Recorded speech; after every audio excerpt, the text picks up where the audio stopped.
Good morning, everybody. It is April 25th, 2024, and I'm going to start a new project, which is I'm going to discuss chapter by chapter and section by section a book that I wrote, which in all likelihood will never be published. I mean, I have talked to publishers on this topic, and apparently you really just can't find a book publisher that's going to take a new unknown author on the subject of UAPs and UFOs and publish it. I mean, yeah, I could self publish. I mean, that's probably going to cost a lot of money I don't have, and there's no guarantee it will get to the audience that I want it to get out to, which is members of the general public, the scientific community, the military community, and especially young people. So there's no guarantee that it'll reach that now, but this is the only way I can do it in an economical fashion. So let's just begin. The title of my book is tentatively titled The UAP Study Guide, the Alien Contact Handbook. I have some handwritten notes, very crude here. Okay, just wrote it down and tore it out of my notebook. But let's do the best we can. All right. It's called a UAP Study Guide, the Alien Contact Handbook, because I believe we are in and have been in a stage of first contact, and it's been handled very ineptly and secretively, in my opinion. All right. So before we begin, I have to start with some foundational facts and foundational concepts, and I'm going to call this the intro of my book, so bear with me. Basically, space is big and old. The more we learn, the bigger and older it gets. What does that mean? I mean, every time they come up with an estimate of the size and scale of the universe and of its age, they come up with a number. I've heard 14 billion years, 13 billion. It used to be a lot smaller, and it seems like every time our understanding of science and our observational data comes in, because our technology gets better and we can better measure things and understand things, it seems like the estimate gets bigger and bigger for the universe and older. All right, and then there are all kinds of new theories coming out. So the universe is big and old. Excuse me. I'm not really editing this, so that's going to stay. And I've got my air conditioner going in. It's pollen season, so there we go. And the universe is old enough that on the time scale we have on this planet, life could have already arose and gotten to the stage we're at now, and millions of years beyond that in the time frame that we have. Okay, I'm not going to get into all the particulars of cosmology. I'm hoping some of you have that background. But we do know that at one point life was not possible in the universe, then it was possible. And there are many star systems, there are many, now we've discovered exoplanets, so they appear to be incredibly common, and there are lots of stars like ours, and there are lots of stars that, white dwarfs and things like that, that could potentially contain life. Have planets that are habitable. So there's a lot out there, and it's been out there a long time, far longer than us. So within that cosmos, as we so far understand it, and again, we're only human, and we only have the level of technology that we have, right? So we can only know so much. We can't know everything. We may never know everything, no matter how hard we try. Even if we had billions more years to study and investigate. Let's be a little bit humble. But let's start with what we know. First statement of fact. The universe contains life made from common elements that are common across our universe. This is a given. How do we know this? First of all, we have life on this planet, and we're carbon based life. We're made of atoms and molecules of organic compounds. We contain things like calcium, we contain things like iron, we contain things like oxygen, water, nitrogen, and basically, our understanding is that organic compounds, many of them come from the remnants of stars that have exploded. We know that there are many organic or organic style compounds in our solar system. We have detected plenty of water, plenty of oxygen, plenty of oxygen, excuse me, not oxygen. I meant to say nitrogen, which also exists. We've detected methane, we've detected iron, we've detected petro type chemicals, I think, on Titan and things like that. So, again, this is a fairly ordinary part of the galaxy, and there's no reason to believe that this doesn't exist everywhere. Everywhere there are stars, everywhere there are galaxies, everywhere that there is even empty space is filled with hydrogen, probably the most ubiquitous element in the cosmos. Hydrogen can be fused, that's what powers stars, and that becomes heavier elements. Stars explode and they scatter things across the cosmos. Remnants of stars like neutron stars collide, creating heavier elements, and it just has been going on a long time. Long before our planet formed, other planets may have formed and been around long enough and had the same elements as us, and there's possibility that they have life because we know life exists because it exists here. We're it. You're looking at it. By looking at this screen and seeing my face, you're looking at evidence that life exists in this cosmos. If you go down and, clap your hands together or pick up a drink, you know life exists. There you are. It's undeniable. Let's go to the second statement of fact. The universe contains a sentient, intelligent species, one of which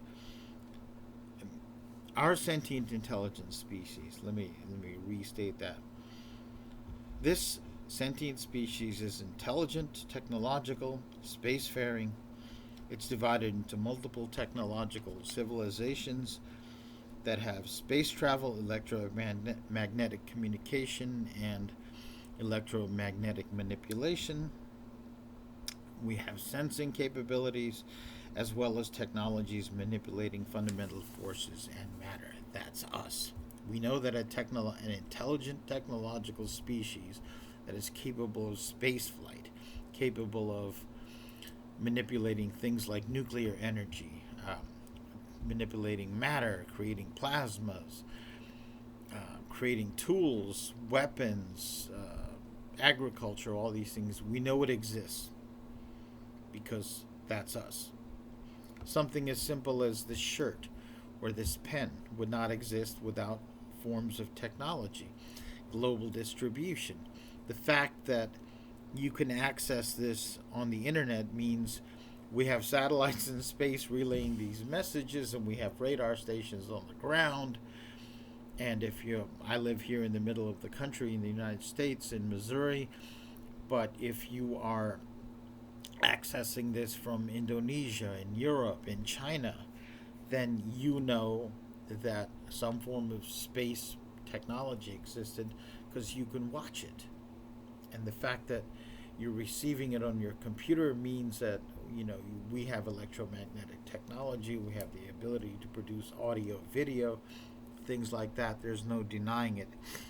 And again, we're made of common stuff. And it's all over the cosmos, apparently. I mean, sure, we don't know if DNA exists somewhere else. We don't have that level of resolution yet. We may well discover a life elsewhere. I expect we shall because of how it formed here. And we know, at least in concept, we have proof of concept by our very existence. Now let's go on to other species, or what we could call alien species, and that's statement of fact number 3. There are other species in this universe sharing the same location that are intelligent, tool using, have problem solving ability, communicate, and have elements of organized culture. And we're talking about our own planet. We're talking about dolphins, whales, octopi, birds at the very least. We have chimpanzees who have organized societies, right? They hunt, they cooperate, they communicate, they go to war, they solve problems. Even, there are people that view dogs as almost as intelligent as humans, to the point of kind of falsely ascribing higher levels of intelligence to the dog. I'm sure you've seen kind of old people that have a pet dog, and they swear this dog understands paragraphs and paragraphs of English, and you know um, all that. But we do know that many of the other animals on this planet exhibit problem solving, sentience, that they have cultures. We know whales have songs that they communicate with each other, and that certain bands of whales of the same species in different geographic locations have whale song that remains stable over generations or shift slightly, and they're distinct from the other groups of the same species.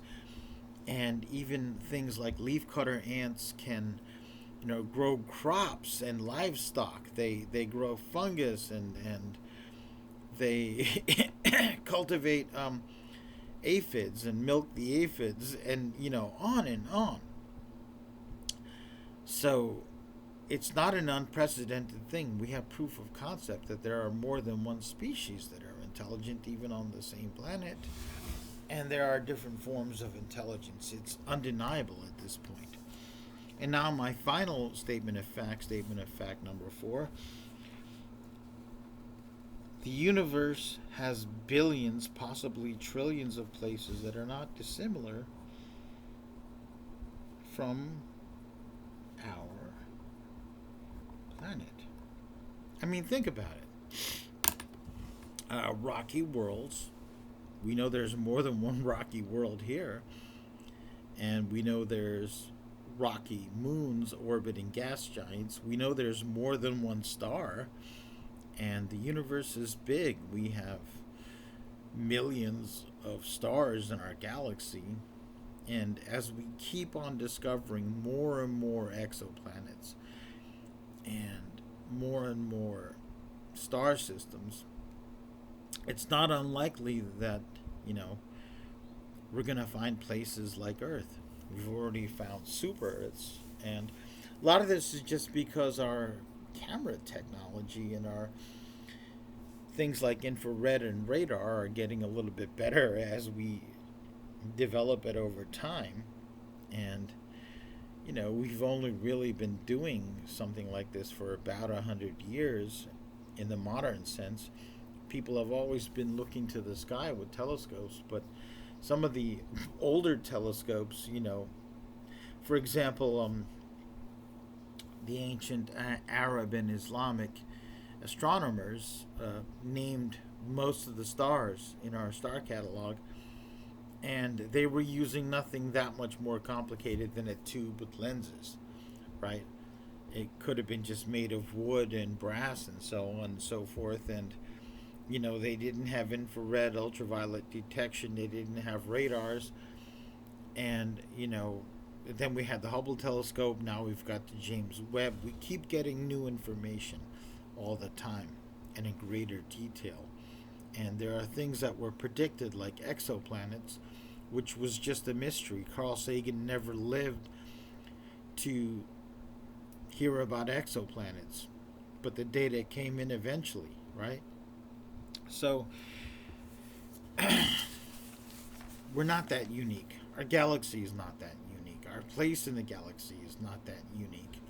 Even if there are only certain areas in a galaxy, let's say the outer rim of a galaxy where we live, even if that's where the inhabitable planets are, which I suspect is not true, then that's a lot of stars.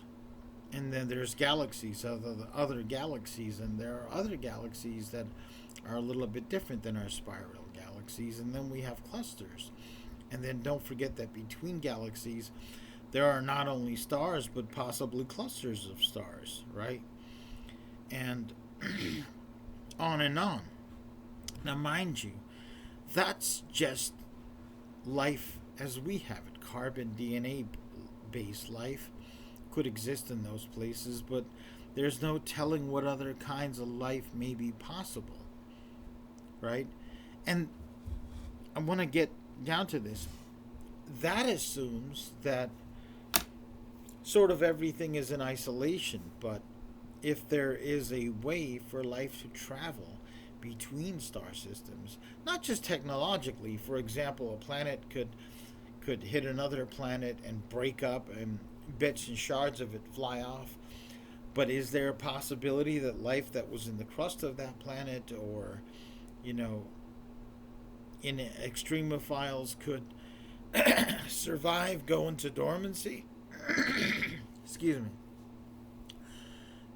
So, is it possible that over millions of years, panspermia, that life from one planet could go to another planet or another environment? It is possible. Again, we're not in a very unique place in the cosmos. It is unique in that it is the only place with life that we know now. But when it comes to our composition and the laws of physics and, molecular structure, we're not that unique, right? And now I'm going to go to one of my main principles and central thesis, my central idea, before even talking about what we know about UFOs and UAPs, is that life is common. I believe life is common in this universe, and probably so common that it is unremarkable on a large enough scale during a long enough time.